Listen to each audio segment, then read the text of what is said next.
হাতে সময় আছে মাত্র ৩৩ বছর। এরপর পৃথিবীর প্রত্যেকটা মানুষ হাড় কাঁপানো ঠান্ডায় জমে বরফ হয়ে যাবে, কারণ মহাকাশ থেকে আসা একদল অদৃশ্য ক্ষুদে দানব আমাদের সূর্যের সব তাপ শুষে নিচ্ছে। যখন পৃথিবীর বাঘা বাঘা বিজ্ঞানীরা ব্যর্থ, তখন কোটি কোটি মানুষের শেষ ভরসা হিসেবে মহাকাশে পাঠানো হলো একজন সাধারণ স্কুল শিক্ষককে। তার গন্তব্য 11 আলোকবর্ষ দূরের রহস্যময় নক্ষত্র টাউ সিটি। কিন্তু সেই সুদূর যাত্রাপথে তার সাথে দেখা হয়ে যায় এক এলিয়েনের। এরপর তারা দুজনে মিলে এমন এক মিশনে নেমে পড়ে যা পৃথিবীর মানুষ কল্পনাও করতে পারেনি। সেই পুরো মহাজাগতিক মিশনের রহস্য জানাতে নিয়ে এলাম প্রজেক্ট হেইল মেরি মুভির এক্সপ্লেনেশন, যার শুরুটা হয় মুভির মেন ক্যারেক্টার রায়ল্যান্ড গ্রেসকে দেখিয়ে। এখানে গ্রেস বহুদিন পর ঘুম থেকে উঠেছে। এক কথায় এতদিন সে কোমায় ছিল বিশেষ কোনো কারণে, যার ফলে ঘুম থেকে উঠেই সে দেখতে পায় তার সারা শরীরে অসংখ্য প্লাস্টিকের টিউব ঢোকানো, আর অদ্ভুত একটা রোবোটিক হাত তাকে অনবরত নাড়াচাড়া করছে। আসলে গ্রেস একটা দীর্ঘ সময়ের ঘুম বা ক্রায়োজেনিক স্লিপ থেকে এইমাত্র জেগে উঠেছে। তবে জেগে ওঠার পর সে একদমই নড়াচড়া করতে পারছে না। তার শরীরের পেশিগুলো কেমন যেন একদম জমে পাথর হয়ে আছে। তার শরীরের উপরে কাজ করা রোবোটিক হাতগুলো দেখতে একদম মাকড়সার পায়ের মতো। এই রোবোটিক সিস্টেমটা আসলে গ্রেসের শরীরের অবস্থা চেক করছে। এবার গ্রেসের কানে একটা যান্ত্রিক কণ্ঠস্বর ভেসে আসে। এই ভয়েসটা এই স্পেসশিপের নিজস্ব এআই সিস্টেম মেরির। মেরি তার মানসিক অবস্থা চেক করার জন্য একটা অদ্ভুত প্রশ্ন করে। মেরি তাকে জিজ্ঞেস করে 2+2 = কত হয়। গ্রেস কিছুক্ষণ চুপ থেকে এটার উত্তর দেয়, তবে সেটাও ভুল ছিল। মেরি আবারও প্রশ্ন করলে গ্রেস এবারও ভুল উত্তর দেয়। তখন মেরি বুঝতে পারে যে গ্রেস এখনো পুরোপুরি সেন্সে আসেনি। তার সারা শরীর এখনো অবশ হয়ে আছে। সে তার হাত পা নড়ানোর জন্য প্রাণপণ চেষ্টা করে, কিন্তু নিজের শরীরের উপরে নিয়ন্ত্রণ হারানোটা কতটা যন্ত্রণাদায়ক হতে পারে তা তো তোমরা বুঝতেই পারছো। যাই হোক, গ্রেস কোনো মতে বেড থেকে গিয়ে নিচে পড়ে। তার পা দুটো এখনো সাপোর্ট দেওয়ার মতন অবস্থায় আসেনি। মেরি তাকে সতর্ক করে দিলেও সে দমে যায় না। তার মনে হচ্ছে এই রুমের বাইরে না গেলে সে এখানেই দম বন্ধ হয়ে মারা যাবে।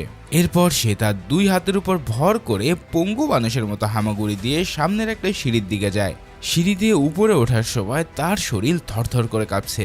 সেখানে পৌঁছানোর পর সে যা দেখে তাতে তার কলিজা একদম শুকিয়ে যায়। সেখানে একটা বেডের উপরে তার 2 সহযাত্রীর লাশ পড়ে আছে। সেই লাশগুলো শুকিয়ে হাড়ের সাথে লেগে গেছে। এই দৃশ্য দেখে গ্রেস বুঝতে পারে সে এই বিশাল স্পেসশিপে এখন সম্পূর্ণ একা। এই একাকিত্ব তাকে আরো বেশি আতঙ্কিত করে তোলে। সে জানলার কাচের ধুলো পরিষ্কার করে বাইরে তাকায়, আর ঠিক তখনই তার পায়ের নিচ থেকে মাটি সরে যায়। সে দেখতে পায় জানলার ওপাশে অসীম অন্ধকারের মহাকাশ। চারিদিকে কোটি কোটি তারা ঝিকমিক করছে, কিন্তু কোথাও কোনো প্রাণের চিহ্ন নেই। এবার গ্রেস নিশ্চিত হয়ে যায় যে সে একটি স্পেসশিপে আছে, আর সে পৃথিবীর অনেক অনেক দূরে চলে এসেছে। তাই এবার সে দ্রুত কন্ট্রোল রুমে ঢোকার চেষ্টা করে ক্যাপ্টেনকে খুঁজতে থাকে, কিন্তু মেরি তাকে ঠান্ডা গলায় জানায় যে ক্যাপ্টেন ইয়াও লিজাই অলরেডি মারা গেছে। এই কথা শুনে গ্রেস প্রায় কান্নায় ভেঙে পড়ে। সে জিজ্ঞেস করে বাকি সবাই কোথায়। উত্তরে মেরি জানায় এই মিশনে তুমি ছাড়া আর কেউই বেঁচে নেই। এই সব শুনে তো গ্রেস একটা চেয়ারে ধপ করে বসে পড়ে। সে অস্থির হয়ে তাকে জিজ্ঞেস করে যে পৃথিবীর সাথে যোগাযোগ করতে। তবে মেরি জানায় পৃথিবীর সাথে যোগাযোগ করে মেসেজ পাঠাতে তাদের প্রায় 11 বছরের বেশি সময় লাগবে।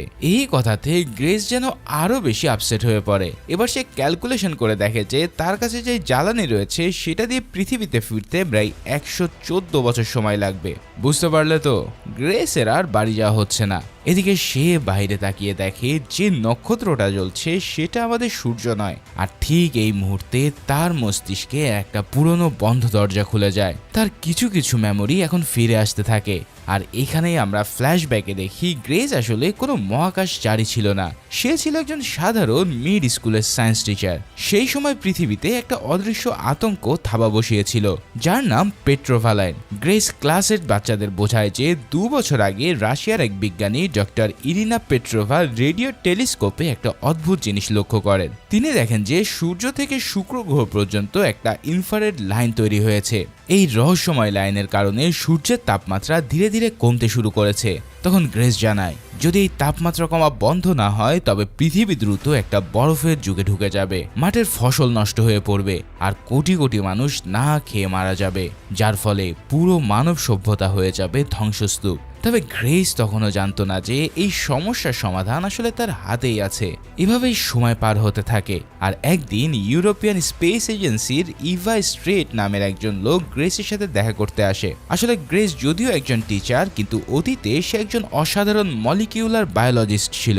সে দাবি করেছিল যে পানি ছাড়াও মহাকাশে প্রাণের বিকাশ ঘটানো সম্ভব। তার এই থিওরির কারণে বিজ্ঞানীরা তাকে একসময় পাগল ভেবে সমাজ থেকে বের করে দেয়। কিন্তু এখন পেট্রোভালাইনের স্যাম্পল পাওয়ার পর ইভাদেরও মনে হচ্ছে যে গ্রেসের ওই থিওরিটা হয়তো সঠিক। তাই গ্রেসকে তার একটা গোপন ল্যাবে নিয়ে যায়। সেখানে গ্রেসকে ওই পার্টিকেলসগুলোর স্যাম্পল পরীক্ষা করানো হয় এবং দেখা যায় সেগুলো নড়াচড়া করছে। তাই সে নিশ্চিত হয় যে এগুলো আসলে জীবন্ত কোনো এলিয়েনের সিঙ্গেল সেল অর্গানিজম, যারা পানি ছাড়াই মহাকাশে টিকে আছে। গ্রেস ল্যাবে পরীক্ষা করে দেখে যে এই জীবগুলো আলোর দিকে পাগলের মতো ছুটছে।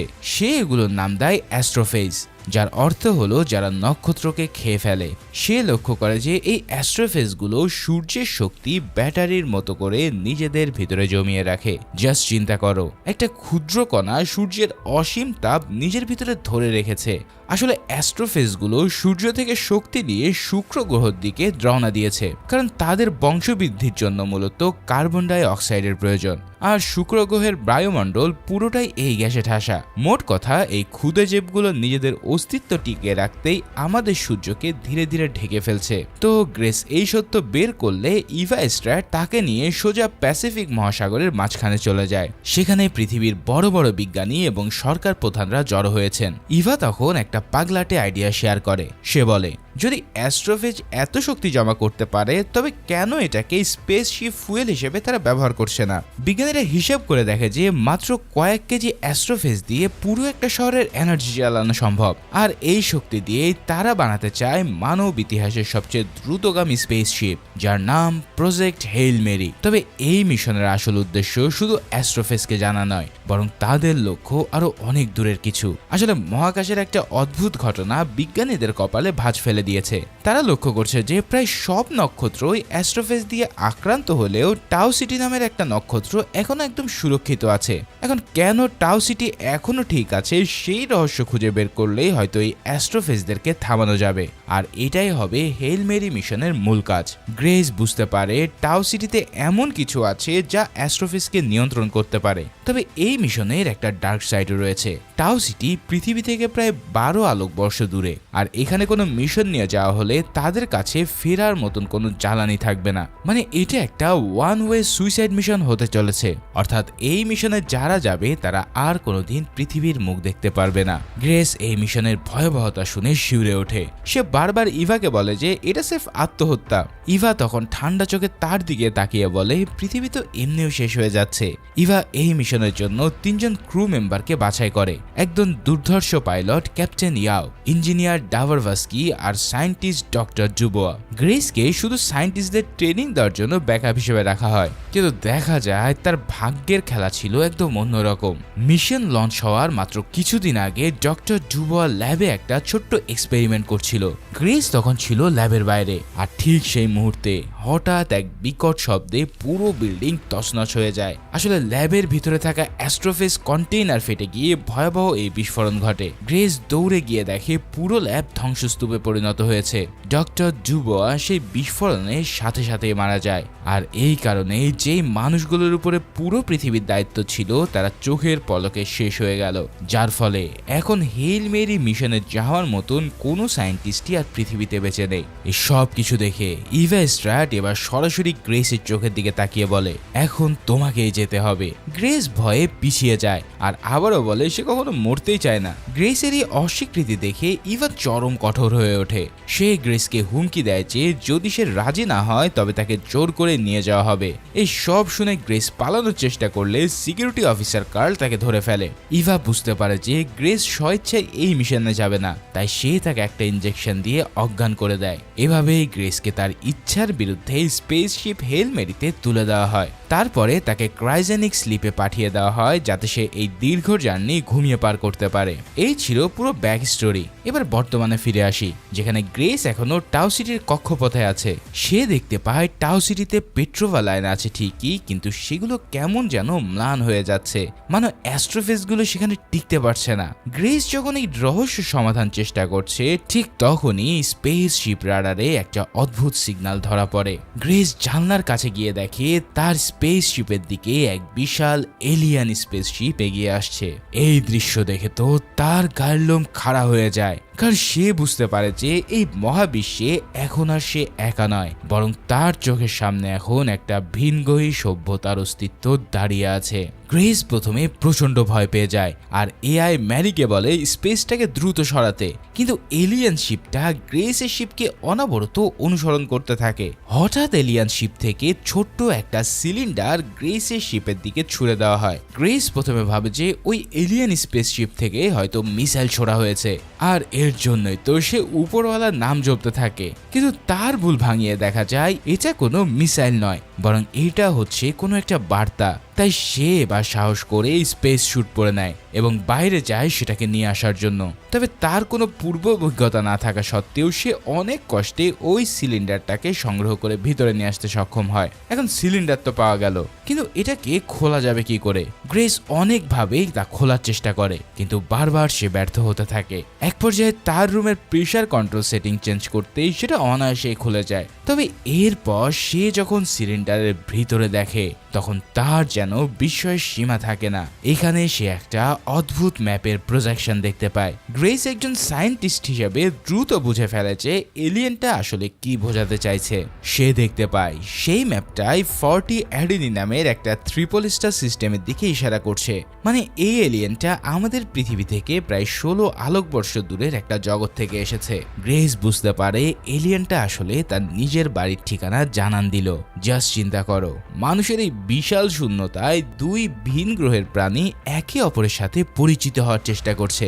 গ্রেস এবার সাহস করে নিজের পরিচয় দেওয়ার কথা ভাবে। সে একটা কাগজে পৃথিবীর অবস্থান এবং আমাদের সৌরজগতের ম্যাপ এঁকে সিলিন্ডারটা আবারও পাঠিয়ে দেয়। সে সিলিন্ডারটা এমন ভাবে ছুঁড়ে মারে যাতে এলিয়ান শিপ সেটাকে সহজেই ধরতে পারে। সেভাবে কাজ হয়ে গেলে কিছুক্ষণ পর এলিয়ান শিপ থেকে একটা পাল্টা মেসেজ আসে। এবারের মেসেজটা আর কোনো ম্যাপ না, বরং এলিয়ান শিপ থেকে হেল মেরির দিকে বিশেষ কিছু ছোট ছোট রোবোটিক বাহু এগিয়ে আসতে থাকে। গ্রেস জানলার কাছে দাঁড়িয়ে দেখছে এই অদ্ভুত দৃশ্য। সেই বাহুগুলো হেল মেরির হালের সাথে একটা টানেল বা টিউবের মতন করে জোড়া লেগে যায়। মানে এলিয়েনটা সরাসরি তাকে তার সাথে দেখা করার জন্য ডাকছে।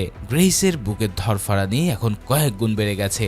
সে জানে না যে ওই পাশে তার জন্য কোনো বিপদ অপেক্ষা করছে কিনা, কিন্তু তারপরেও গ্রেস একটা সেফটি স্যুট পরে নেয় আর আত্মরক্ষার জন্য তার সাথে একটা রেঞ্জ বা ভারী যন্ত্র নিয়ে ফেলে। সে হেল মেরির এয়ারলক খুলে সেই টানেলের ভিতরে ঢোকে। এই টানেলটা দেখতে একদম স্বচ্ছ কাচের মতো, কিন্তু এটা জেনোনাইট নামের একটা রহস্যময় পদার্থ দিয়ে তৈরি। গ্রেস ধীরে ধীরে টানেলের মাঝে পৌঁছায়, আর ঠিক তখনই মাঝখানের একটা কাচের দেওয়াল তাকে এবং এলিয়ান শিপটাকে আলাদা করে ফেলে। গ্রেস কাচের ওপাশে উকি দিয়ে দেখার চেষ্টা করতে থাকে। সেখানে সে আবছা অন্ধকারে কিছু একটা নড়াচড়া করতে দেখতে পায়। ঠিক তখনই কাচের ওপাশ থেকে একটা হাতের মতো কিছু একটা বেরিয়ে আসে, তবে সেটা মানুষের হাত নয়। এটা দেখতে একদম পাথরের মতো শক্ত, আর এর 5টা আঙ্গুল আছে যা মাকড়সার পায়ের মতো কাজ করছে। গ্রেস ভয় পেয়ে দুকদম পিছিয়ে যায়। তার কলিজা যেন গলা দিয়ে বেরিয়ে আসার উপক্রম হচ্ছে। কিন্তু ঠিক তখনই গ্রেস লক্ষ্য করে এলিয়েনটা তাকে কোনো অ্যাটাকই করছে না, বরং সে গ্রেসের নড়াচড়া কপি করছে। গ্রেস হাত তুললে এলিয়েনটাও সে অদ্ভুতভাবে হাত তুলছে। গ্রেস তখন সাহস পায়। সে ধীরে ধীরে জানলার কাছে গিয়ে দাঁড়ায়। এবার সে এলিয়েনটাকে স্পষ্ট করে দেখে আর বুঝতে পারে তার বডি একটা মাকড়সার মতো, কিন্তু পুরো শরীর পাথরের মতো খসখসে চামড়া দিয়ে ঢাকা। এর কোনো চোখ নেই, মুখ নেই, এমনকি নাকও নেই। গ্রেস অবাক হয়ে ভাবে যে এই প্রাণীটা তাহলে কথা বলে বা দেখে কিভাবে। আসলে এদের দেখার জন্য চোখের বদলে শ্রবণ শক্তির কাজ করে। এরা শব্দ বা ভাইব্রেশনের মাধ্যমে চারিপাশের জগৎটাকে অনুভব করে। ঠিক যেমন বাদুর অন্ধ হয়েও সবকিছু দেখতে পায়। এলিয়েনটা বারবার কাচের উপরে টোকা দিচ্ছিল। গ্রেস প্রথমে বুঝতে পারে না যে সে কি চাইছে, কিন্তু পরে সে দেখতে পায় এলিয়েনটা টানেলে তার জন্য একটা অদ্ভুত উপহার রেখে দিয়েছে। এলিয়েনটা ইশারায় গ্রেসকে সেই জিনিসটা নিতে বলে। এবার সে ওটা নিতে গেলে দেখা যায় দুটো আংটির মতন জিনিস রাখা আছে। প্রতিটা আংটির চারিদিকে 8টা করে পুঁথি বসানো। গ্রেস প্রথমে বেশ কনফিউজ হয়ে যায়, কিন্তু হঠাৎ তার সায়েন্টিস্ট ব্রেন কাজ করা শুরু করে। সে মনে করে যে অক্সিজেনের পারমাণবিক বা অ্যাটমিক নাম্বার হলো 8 আর দুটো আংটির মানে হলো O2। তার মানে এলিয়েনটা তাকে বোঝাতে চাইছে যে এই ট্যানেলের ভিতরে অক্সিজেন দিয়ে ভর্তি করে রাখা হয়েছে, মানে গ্রেস চাইলে তার হেলমেট খুলে সেখানে নিঃশ্বাস নিতে পারে। এই কথা বোঝার পর গ্রেসের সামনে এখন জীবনের সবচেয়ে বড় রিস্ক। যদি সে হেলমেট খোলে আর এটা যদি এলিয়েনের ভুল থাকে তাহলে সে 1 সেকেন্ডের মধ্যেই মারা যাবে। কিন্তু গ্রেস যেন ওই এলিয়েনটার উপর একটা অদ্ভুত ভরসা খুঁজে পায়। সে ধীর স্থির ভাবে তার হেলমেটের লক খুলে ফেলে আর দেখা যায় মুহূর্তের মধ্যেই সে তখন ফুসফুস ভরে অক্সিজেন নিতে পারছে। সত্যি সেখানে বিশুদ্ধ অক্সিজেন ছিল যা এলিয়েনটা গ্রেসের জন্য তৈরি করেছে। এলিয়েনটার এই বুদ্ধিমত্তা দেখে সে তো পুরো ইমপ্রেস হয়ে পড়ে। সে বুঝতে পারে যে এই ভিনগ্রহী প্রাণীটা মোটেও হিংস্র নয়। সে আসলে গ্রেসের মতনই একজন একা আর অসহায় যাত্রী যে তার নিজের গ্রহকে বাঁচানোর জন্য সমাধান খুঁজছে। এই ঘটনার পর গ্রেস ও এলিয়েনটার মধ্যে একটা অদ্ভুত বন্ডিং তৈরি হয়ে যায়। গ্রেস তার নাম দেয় রকি, কারণ তার শরীর দেখতে একদম শক্ত পাথরের মতো। এছাড়াও সে লক্ষ্য করে রকের ভিতরে খুব দ্রুত শেখার ক্ষমতা আছে। তার একটা নিজস্ব ভাষাও আছে যা অনেকটা দেখতে মিউজিক্যাল নোটের মতো। রকি যখন কথা বলে তখন মনে হয় কেউ বাঁশি বা তবলার মতন শব্দ করছে। গ্রেস এবার ঠিক করে যে তাকে কমিউনিকেট করতে হলে রকির ভাষা শিখতে হবে। তাই সে এবার একটা কম্পিউটার প্রোগ্রাম বানায় যা রকির শব্দগুলোকে টেক্সটে কনভার্ট করবে। গ্রেস রকিকে তার ঘড়ির মাধ্যমে হা, না, ভালো, খারাপ এই শব্দগুলো শেখাতে শুরু করে। রকিও অবাক করার মতন গতিতে মানুষের ভাষা রপ্ত করে নেয়। এখানে রকি গ্রেসকে জানায় যে সে এরিড নামের একটা গ্রহ থেকে এসেছে। তাদের সূর্য এই অ্যাস্ট্রোফেজ দিয়ে আক্রান্ত, আর যার ফলে তাদের জগৎও ধীরে ধীরে বরফ হয়ে যাচ্ছে।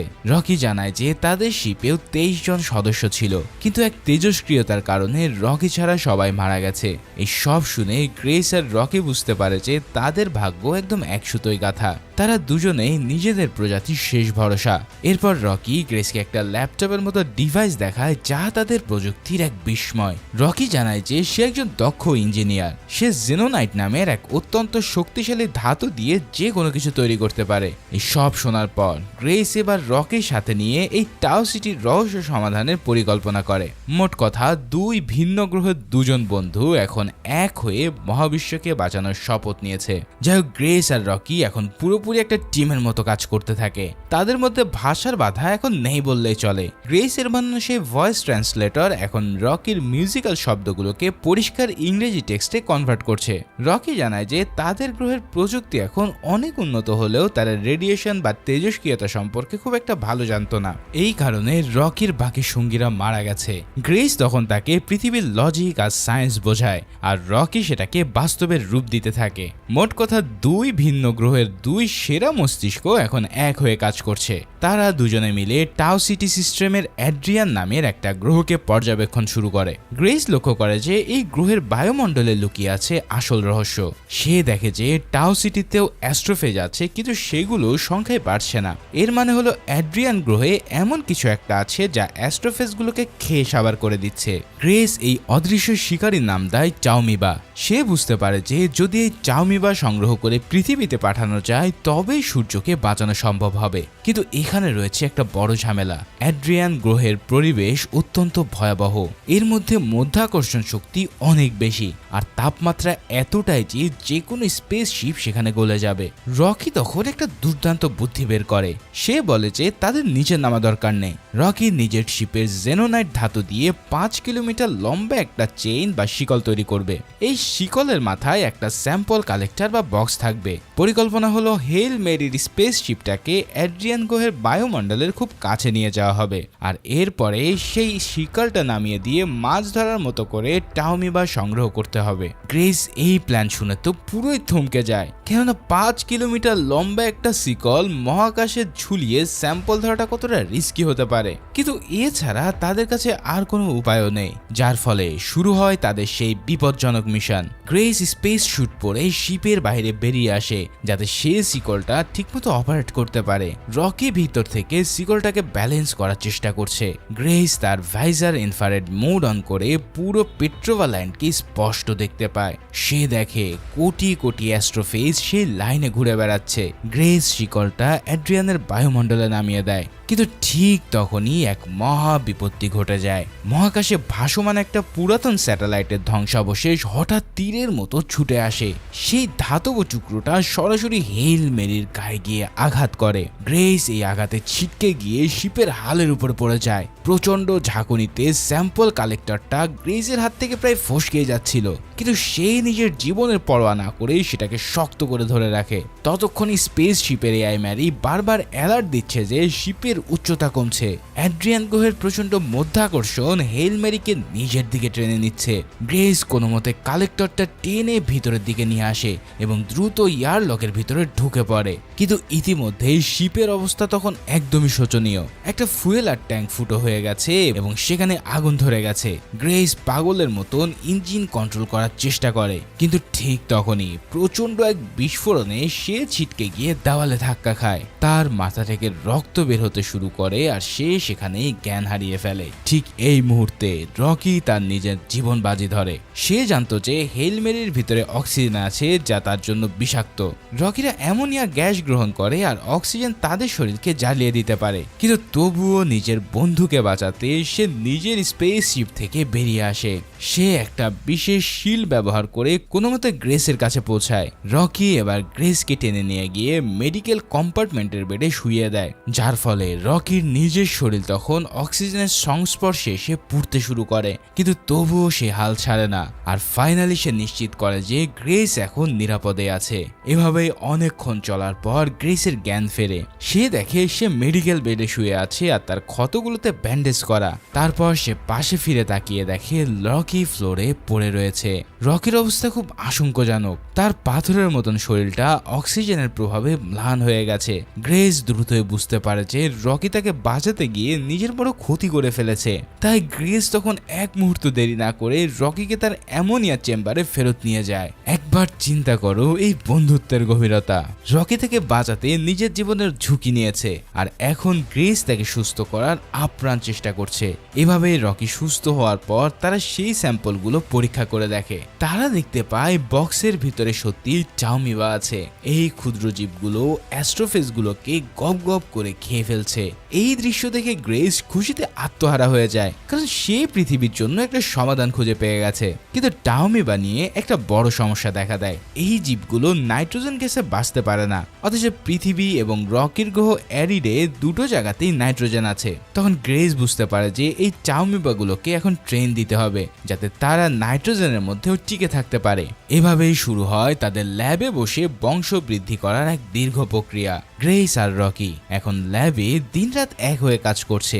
এই কাজের মূল লক্ষ্য হলো টাওমিবাগুলোকে নাইট্রোজেন সহ্য করার ক্ষমতা করে দেওয়া। টাওমিবা নাইট্রোজেন স্পর্শে এলেই সাথে সাথে মারা যায়, আর মারা যাওয়ার কারণে তারা শুক্র গ্রহ কিংবা রকের গ্রহতে বাঁচতে পারবে না। তাই গ্রেস এই সমস্যা সমাধানের জন্য ইভ্যালুয়েশনারি ব্রিডিং মেথড ব্যবহার করে। সে একটা বিশেষ ট্যাঙ্কে টাওমিবা রেখে আসে আর সেখানে ধীরে ধীরে নাইট্রোজেনের পরিমাণ বাড়াতে থাকে। শুরুতে সব টাওমিবা মারা গেলেও কয়েক জেনারেশন পর কিছু টাওমিবা বেঁচে যায়। মোট কথা, গ্রেস সফলভাবে টাওমিবাকে নাইট্রোজেন রেজিস্ট্যান্ট হিসেবে তৈরি করে ফেলে। এই সাফল্যের রকি এতটাই খুশি হয় যে সে তার 5 হাত দিয়ে গ্রেসকে জড়িয়ে ধরতে চায়, যদিও মাঝখানের কাচের দেওয়াল থাকায় সেটা সম্ভব হয় না। গ্রেস রকিকে তার ল্যাপটপ গিফট করে, যেখানে মানুষের ইতিহাস, বিজ্ঞান আর সব তথ্য আছে। সে রকিকে পৃথিবীর ছোট্ট একটা গ্লোব উপহার দেয়। রকিও বিনিময়ে গ্রেসকে তার প্রযুক্তির কিছু গোপন তথ্য দেয়। এই মুহূর্তটা দেখলে তোমার মনেই হবে না যে তারা দুজন দুই ভিন্ন গ্রহের প্রাণী। তাদের এই বন্ধুত্ব মহাকাশের সব সীমানা পার করে গেছে। এবার তাদের বিদায় নেওয়ার সময় ঘনিয়ে এসেছে। কিন্তু এই মুহূর্তে গ্রেসের পৃথিবীতে ফিরে যাওয়ার কোনো জ্বালানি নেই, কারণ তোমাদের তো প্রথমেই বলেছি এটা ছিল একটা ওয়ান ওয়ে মিশন।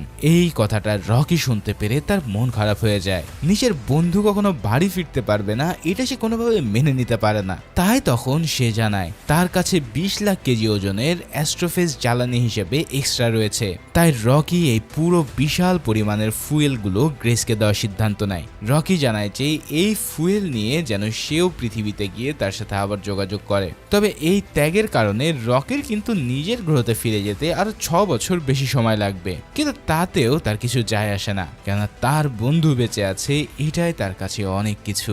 এই সব কথাবার্তা শুনে গ্রেস এবার প্রচন্ড ইমোশনাল হয়ে পড়ে। তার চোখ দিয়ে পানি পড়তে থাকে। রকি অবাক হয়ে জিজ্ঞেস করে যে মানুষের চোখ দিয়ে কেন পানি পড়ছে।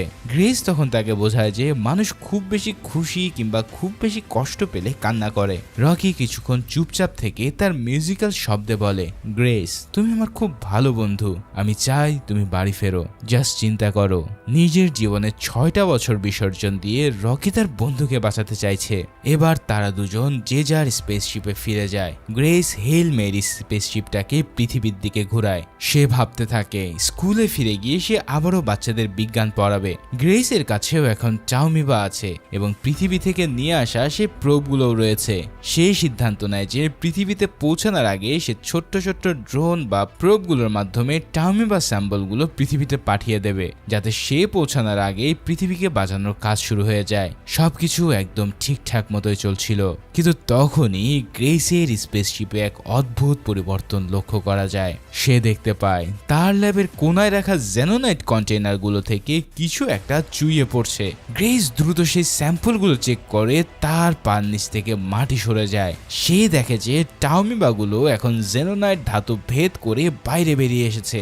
আসলে টাউমিবাগুলো বিবর্তিত হতে হতে এখন জেনোনাইটও খেতে শুরু করেছে। এখন রকির পুরো স্পেসশিপটাই এই জেনোনাইট দিয়ে তৈরি। গ্রেসের মাথায় তখন বজ্রপাত পড়ার মতো অবস্থা। সে বুঝতে পারে যে টাউমিবাগুলো এখন রকির শিপকে খেতে শুরু করবে এবং রকির সব জ্বালানি খেয়ে সাবার করে নেবে। এছাড়াও রকি এখন স্পেসশিপের ভিতরে একদম একা এবং সেই বিপদের কথা কিছুই জানে না। ফলে টাউমিবা যদি রকির সব অ্যাস্ট্রোফেজ খেয়ে ফেলে তবে রকি মহাকাশের শূন্যতায় আটকা পড়ে মারা যাবে। গ্রেস তখন এক চরম দোটানায় পড়ে যায়। তার সামনে এখন দুটো রাস্তা খোলা, হয় সে রকিকে তার ভাগ্যের উপর ছেড়ে দিয়ে পৃথিবীতে ফিরে যাবে, অথবা সে পৃথিবীতে ফেরার আশা ত্যাগ করে রকিকে বাঁচাতে যাবে। একবার ভাবো এই ইমোশনাল কনফ্লিক্টটা, একদিকে পুরো পৃথিবী আর নিজের জীবন, অন্যদিকে তার প্রিয় বন্ধু রকি। কিন্তু এত কিছু ভাবার সময় তার হাতে একদমই নেই। গ্রেস এক মুহূর্ত ভাবে তার প্রিয় স্কুল আর ছাত্রদের কথা, কিন্তু পরক্ষণে তার মনে পড়ে রকি তাকে বাঁচানোর জন্য নিজের 6টা বছর বিসর্জন দিয়েছে।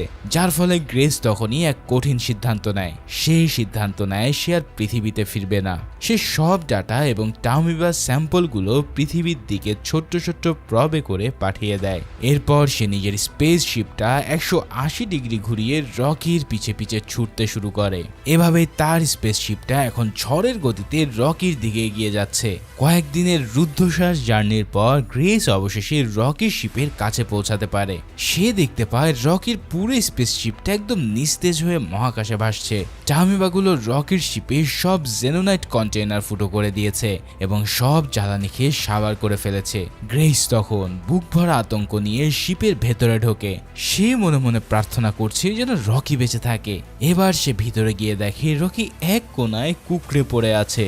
রকির শরীরে আর এক ফোঁটা শক্তিও অবশিষ্ট নেই। রকি যখন গ্রেসকে দেখে তখন সে তার মিউজিক্যাল শব্দে বলে, তুমি কেন ফিরে এলে গ্রেস? গ্রেস কোনো কথা না বলে রকিকে জড়িয়ে ধরে। সে দ্রুতই তার নিজের শিপ থেকে নিয়ে আসা বাড়তি অ্যাস্ট্রোফেজগুলো রকির ফুয়েল ট্যাঙ্কে ভরে দেয়। এদিকে রকি ধীরে ধীরে শক্তি ফিরে পায় আর সে তার পাথরের শরীরটা আবারও উজ্জ্বল হয়ে ওঠে। দুই ভিন্ন গ্রহের দুই বন্ধু আবার মিলিত হয়। তবে গ্রেস জানে যে এই মহামিলন মানে হলো সে আর কোনোদিনই পৃথিবীতে ফিরতে পারবে না, কারণ তার নিজের শিপে এখন পৃথিবীতে ফিরে যাওয়ার মতন জ্বালানি নেই। এদিকে পৃথিবীতে কি হচ্ছে একবার ভেবে দেখো।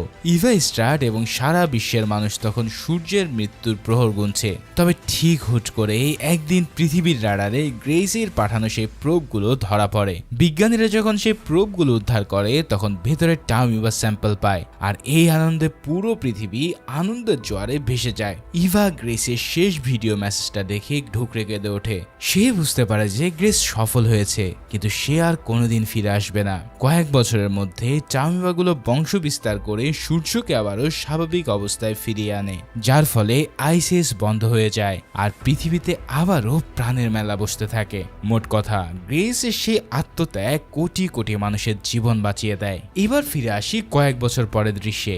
এখানে আমরা দেখতে পাই গ্রেস এখন রকির গ্রহ অ্যাডিলেডে বাস করছে। রকির লোকেরা গ্রেসের জন্য একটা বিশাল স্বচ্ছ ডোম বা গম্বুজ তৈরি করে দিয়েছে, আর এই ডোমটার ভিতরে হুবহু পৃথিবীর মতন পরিবেশ তৈরি করা হয়েছে। সেখানে অক্সিজেন আছে, সুন্দর একটা বাগান আছে, আর গ্রেসের জন্য তার প্রিয় খাবারও আছে। এরিড গ্রহের মধ্যাকর্ষণ শক্তি পৃথিবীর চেয়ে অনেক বেশি, আর সব সময় সেখানে অন্ধকার থাকে। কিন্তু এই ডোমের ভিতরে গ্রেস একদমই নিরাপদ। সে জানলার উপাস দিয়ে তাকিয়ে দেখে রকি আর তার স্বযাত্রা মহাকাশে তাদের নতুন সভ্যতার কাজ করছে। মুভির শেষ দৃশ্যটা সবচেয়ে বেশি ইমোশনাল। আমরা দেখি গ্রেস তার সেই ডোমের ভিতরে একটা ছোট্ট ক্লাসরুম বানিয়েছে। সেখানে সে আবার তার প্রিয় কাজ শুরু করে দিয়েছে। সে অ্যাডিলেড গ্রহের ছোট্ট ছোট্ট মাকড়সার মতন এলিয়েন বাচ্চাদের বিজ্ঞান পড়াতে থাকে। বাচ্চারা তাদের 5টা হাত নেড়ে গ্রেসকে প্রশ্ন করছে, আর গ্রেসও হাসি মুখে তাদের সব উত্তর দিচ্ছে। গ্রেস হয়তো তার নিজের পৃথিবীতে ফিরতে পারেনি, কিন্তু সে এক নতুন পৃথিবীতে নিজের একটা ঘর খুঁজে পেয়েছে। সে এখন আর শুধু একজন মানুষ নয়, বরং সে হয়ে উঠেছে আন্তঃনক্ষত্রীয় বন্ধুর এক জীবন্ত প্রতীক। আর ঠিক এই সুন্দর সিনের মধ্যে দিয়ে এই অসাধারণ মুভিটা এখানে শেষ হয়।